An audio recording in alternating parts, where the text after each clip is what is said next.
ये Nikon Z5 II है।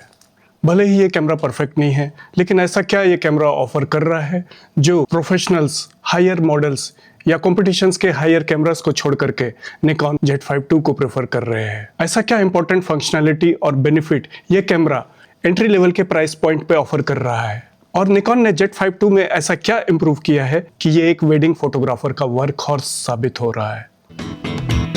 आइए देखें। I am Nikhil Chaudhary. ये कैमरा Z5 का अपडेट है और देखने में काफ़ी कुछ उसी की तरह है।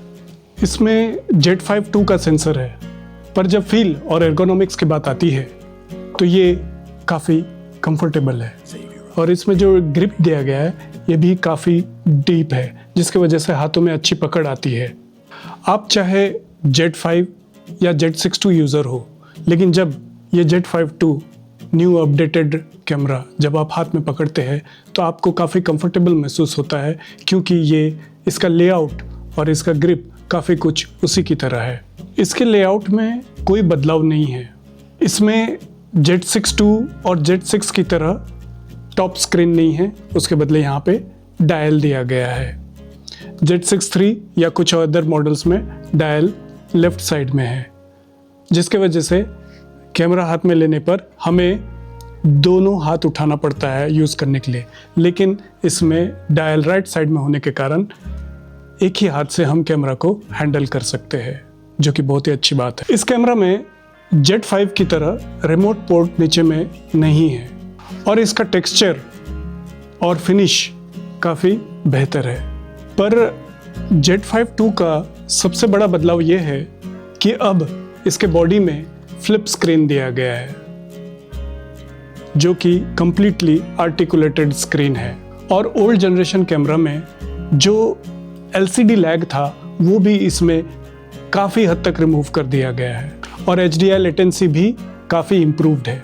इसमें HDMI पोर्ट, Type-C मिनी से HDMI port, micro HD port दिया गया है, जो कि Type-C मिनी से बेहतर है, लेकिन इसमें जो HDMI पोर्ट के हटाने से स्पेस अवेलेबल हुआ है, उसके बावजूद इसमें फुल साइज HDMI पोर्ट नहीं दिया गया है। लेकिन अगर प्राइस को ध्यान में रखा जाए तो ठीक, इसमें जो डी पैड दिया गया है अच्छा है, काफ़ी बेहतर है, लेकिन इसके बदले अगर व्हील दिया गया होता तो और भी अच्छा होता। और इसके ओके बटन में कस्टमाइजेशन ऑप्शन भी कम दिया गया है। इसके टॉप डायल में ISO मैप करने का ऑप्शन दिया होता तो और भी अच्छा होता। अभी इसमें ISO के लिए हमें जो डेडिकेटेड ISO का बटन दिया गया है, ये बटन दबा के हमें डायल को ऑपरेट करना पड़ता है, जो कि अच्छा है, लेकिन बेहतर होता अगर डायरेक्टली हम इस डायल बटन में ISO मैप कर सकते। और एक वीडियो शूटर और एक सिनेमाटोग्राफर के हिसाब से मैं इस डायल में, टॉप डायल में ISO मैप करना ज़्यादा बेहतर पसंद करता। हालांकि कुछ लेंसेस में ISO मैप करने का ऑप्शन दिया गया है उसके कंट्रोल रिंग में, लेकिन ये उतना अच्छा विकल्प नहीं है। उससे अच्छा मैं कंट्रोल रिंग को अपर्चर पर सेट करता और शटर डायल को ISO मैप करता। ये मेरे लिए बेहतर विकल्प होता। इस कैमरा में जब हम रिकॉर्डिंग ऑन या ऑफ करते हैं तो इसमें कोई बीप या किसी प्रकार का साउंड का ऑप्शन नहीं है। अगर दिया गया होता तो बेहतर होता। पर प्रीवियस जनरेशन के मुकाबले निकॉन Z5 II में इतने इम्प्रूवमेंट्स दिए गए हैं जो कि अति महत्वपूर्ण है। सबसे इम्पोर्टेंट ऑप्शन में से एक, इसमें लीनियर रिस्पॉन्स ऑप्शन दिया गया है, जिसके वजह से फोकसिंग को हम अच्छी तरह से कंट्रोल कर सकते हैं, फोकस थ्रो को अच्छी तरह से कंट्रोल कर सकते हैं, और इससे मैनुअल फोकसिंग एक्सपीरियंस काफ़ी मज़ेदार हो जाता है। HDMI के ऑप्शन की बात अगर की जाए तो अब भी इसमें कुछ लिमिटेशन है। आप इसमें 2 स्क्रीन एक साथ ऑन रखकर उसे कस्टमाइज कर सकते हैं। OSD इन्फो अब आप दोनों स्क्रीन पर ऑन रख सकते हैं। आउटपुट रेजोल्यूशन और आउटपुट रेंज और काफ़ी कुछ अब आप चेंज कर सकते हैं, जो कि माइंड ब्लोइंग है एक प्रोफेशनल वर्क फ्लो के लिए। कुछ छोटे मोटे लिमिटेशन कुछ इस तरह से है, जैसे इंटरनल रॉ रिकॉर्डिंग के समय में एक्सटर्नली आप 1080p पर ही रिकॉर्ड कर सकते हैं, उससे ज़्यादा रेजोल्यूशन पर रिकॉर्ड नहीं कर सकते। और इसमें N-Log और HDMI यूज़ करते समय जो फोकस असिस्ट का फंक्शन था, जो पहले नहीं था, अब उसे ऐड कर दिया गया है। Good job Nikon. इसके टॉप पे कस्टमाइजेशन का ऑप्शन दिया गया है, जो काफ़ी पिक्चर कंट्रोल हम इससे चूज़ कर सकते हैं, और इसका वाइट बैलेंस टूल भी काफ़ी इम्प्रूव्ड और बेहतर है। अभी वाइट बैलेंस का बटन दबाने पर आप काफ़ी सारे टारगेट अपने अचीव कर सकते हैं, और अब इसमें से 30 मिनट का जो पहले रिकॉर्ड लिमिट था, फाइनली हटा दिया गया है, और अब आप इसमें 2 आवर्स 5 मिनट तक एक रिकॉर्ड बटन पे कर सकते हैं।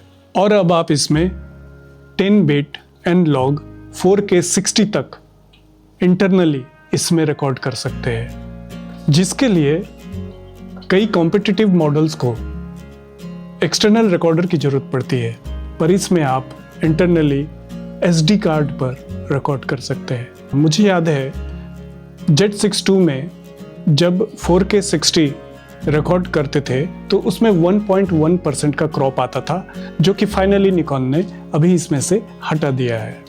अगर आप 4K 60p पे रॉ रिकॉर्ड करना चाहते हैं 10 बिट, तो इसमें 1.5 टाइम्स DX क्रॉप मोड पे ये आ जाता है।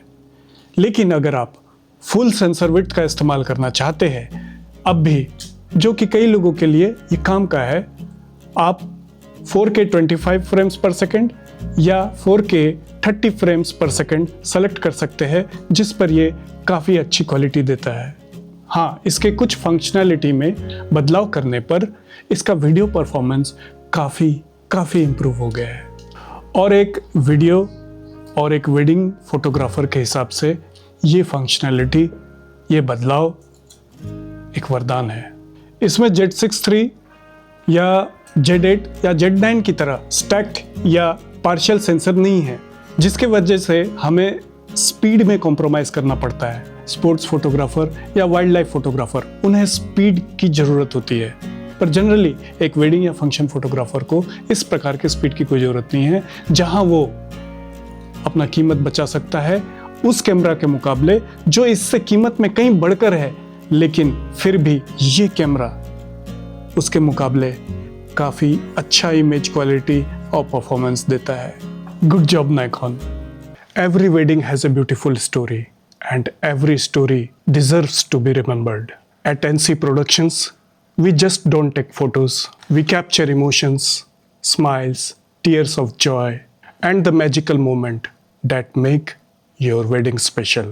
I am Nikhil Chaudhary, and together with my wife Shilpa, we work as a team to give you a satisfying and memorable photography experience. From the first look of Mehendi and Haldi to the last wedding and Bidai, our cameras turn your memories into timeless treasures. Because years later, when you look back at your wedding album, we want you to feel every moment again.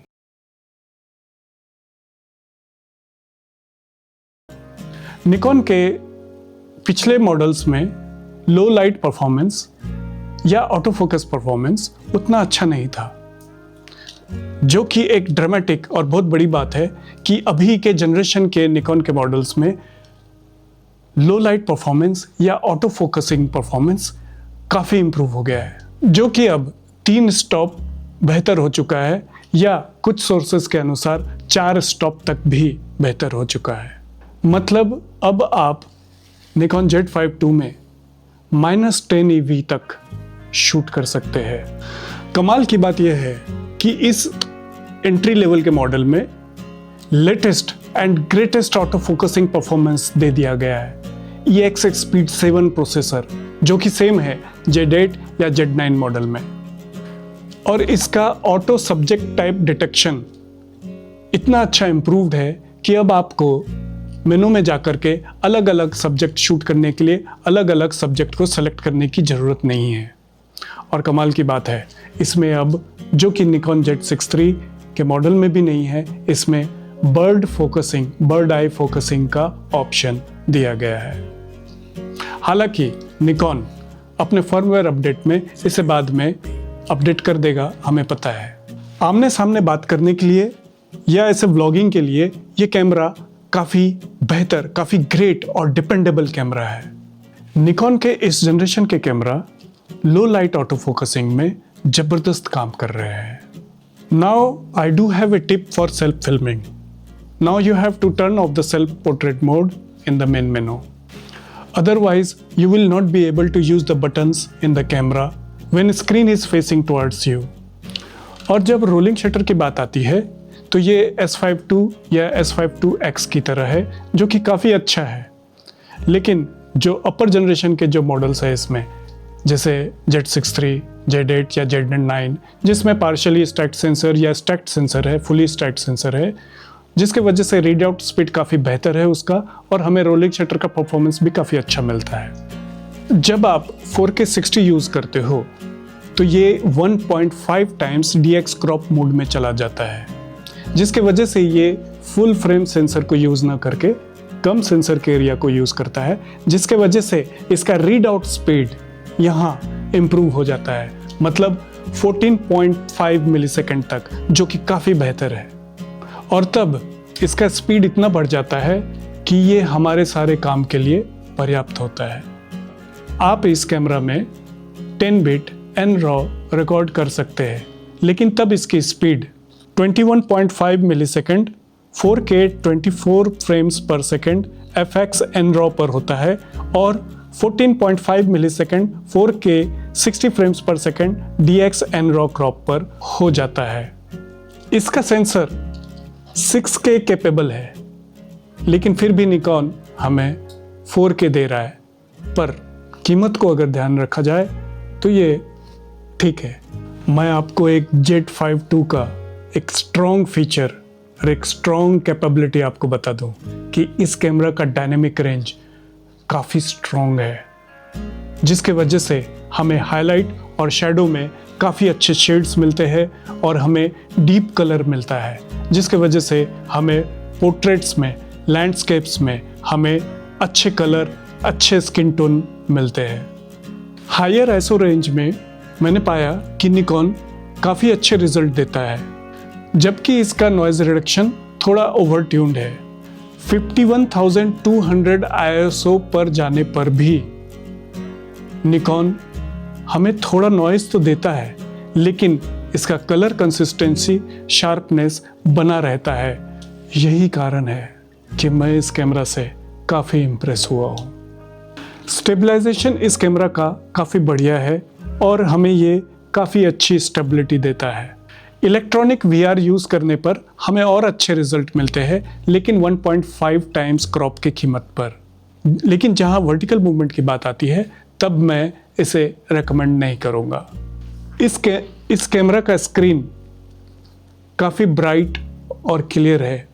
3.2 inch LCD screen and 2.1 million dot fully articulating screen हमें इसमें मिलता है। इसका EVF competition के मुकाबले काफ़ी बेहतर है, जिसमें हमें मिलता है 3.69 मिलियन डॉट OLED, जिसके वजह से हमें काफ़ी नेचुरल और डीप कलर्स मिलते हैं। और इसका ब्राइटनेस 3000 निट्स है। मैं आपको बता दूं, इसे यूज़ करने पर मज़ा आ जाता है। इस कैमरा से हमें सॉलिड बैटरी लाइफ मिलता है। निकॉन अभी भी EN-EL15C बैटरी यूज़ कर रहा है। 4K 60p शूट करने पर इससे हमें 2 आवर्स एंड 5 मिनट का रिकॉर्डिंग टाइम लिमिट मिलता है, जो कि काफ़ी बेहतर है। इस कैमरा में हमें अजीब 2 आवर्स एंड 5 मिनट का रिकॉर्ड लिमिट मिलता है। हालांकि अगर आपके मेमोरी कार्ड में स्पेस है तो 2 आवर्स एंड 5 मिनट के बाद फिर से निकॉन रिकैलकुलेट करता है और हमें जितना स्पेस अवेलेबल है उसके हिसाब से हमें फिर से नया टाइम मिल जाता है। लेकिन थोड़ी ये 2 आवर्स एंड 5 मिनट का टाइम लिमिट थोड़ा सा कंफ्यूजिंग है। आप इस कैमरा में USB-C पावर डिलीवरी यूज़ कर सकते हैं अपना बैटरी लाइफ बढ़ाने के लिए, पर आपको 2 आवर्स एंड 5 मिनट पर फिर से रिकॉर्ड दबाना पड़ेगा। उस तरह से पॉडकास्ट या कुछ सिमिलर सिचुएशन के लिए ये थोड़ा प्रॉब्लम हो सकता है। 4K 60 पर शूट करने पर भी मुझे इसमें कोई ओवर हीटिंग का प्रॉब्लम नहीं मिला, जो कि एक कमाल की बात है। Good job Nikon. निकॉन ने हमें सेटअप मेनू में ऑटो टेम्परेचर कटआउट का ऑप्शन दिया गया है, स्टैंडर्ड और हाई। इस कैमरा में हमें 2 SD कार्ड स्लॉट मिलते हैं। बस इतना ही कहना है मुझे निकॉन Z5 II के बारे में। मेरे छोटे मोटे कुछ कंप्लेन के बावजूद ये काफ़ी डिपेंडेबल और कैपेबल कैमरा है, और अगर इसकी कीमत की बात की जाए तो ये काफ़ी आकर्षक है। मुझे इसमें जो छोटे मोटे इश्यूज़ है उसे फर्मवेयर अपडेट के द्वारा आसानी से सॉल्व किया जा सकता है, और अगर निकॉन ने ऐसा करके दिखाया तो ये एक ज़बरदस्त कैमरा साबित होगा। पर मैं आपको बता दूं कि ये अब भी ज़बरदस्त है और निकॉन कंटिन्यूअसली इम्प्रूव हो रहा है और इसमें नए नए फीचर्स ऐड होते जा रहे हैं। अगर आपको ये वीडियो पसंद आया हो और इस पर मेरा रिसर्च और मेहनत आपके काम आया हो, आपको अच्छा लगा हो, तो इस वीडियो को प्लीज़ लाइक और सब्सक्राइब कीजिए।